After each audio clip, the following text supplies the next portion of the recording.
Hey Julianne, how you doing? I'm good, Mitchell. How are you? I'm really good. So I wanted to start by talking about, the series has this really fascinating structure where it's blending not only timelines, but also these kind of different planes of existence, right? And I was curious for you as an actor, how were you able to keep yourself kind of grounded and present with the character through all of those shifts? It's not easy. I was really fortunate that I was working with a great director, with Pablo Larraín, who's somebody who's so specific about character and emotion, but also really good with style and with genre.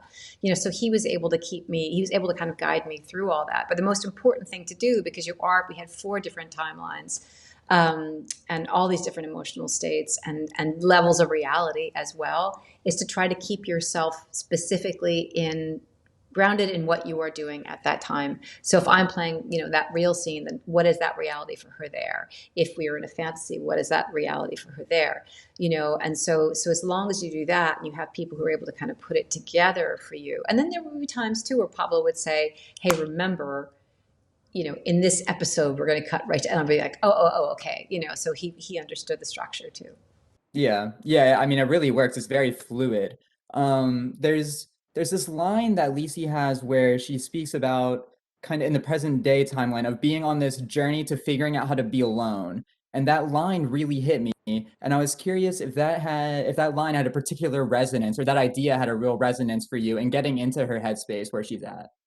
It's a beautiful line, and it's a beautiful idea too, because you realize when you first meet Lisi, she is somebody she's been somebody who's so reality based and was also so kind of satisfied in her marriage and in her life that with the loss of him, she doesn't know where she is. She's in a liminal state because she does not know who she is without him, and all of her actions have been kind of around preserving that marriage and that relationship. And so as she's kind of going, sifting back through it, she's thinking, what is it? What she has to transition to something. She doesn't know what, but she does know that she feels like that's what it is. That's where he's leading her. He's leading her somewhere.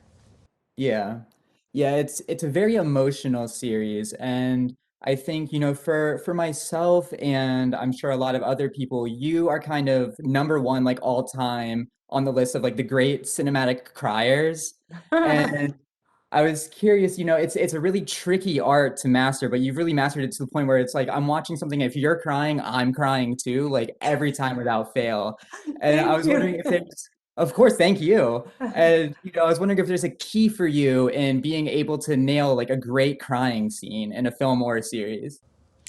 It's a funny thing because I'm really happy that you said that if I'm crying, you're crying, because that's the most important thing. Because there's nothing worse than watching somebody cry and thinking like, stop, stop crying, you're bothering me. Because that's the point. The point of the emotion is to make the audience feel the emotion, not for us to just kind of like look at it and go like, that's terrible. So I think it has to be rooted in what the person's actually feeling. What is it? What do you mean? Are you trying not to cry? Are you holding back crying? Are you crying because it's a release? You're going to let the audience release at that point.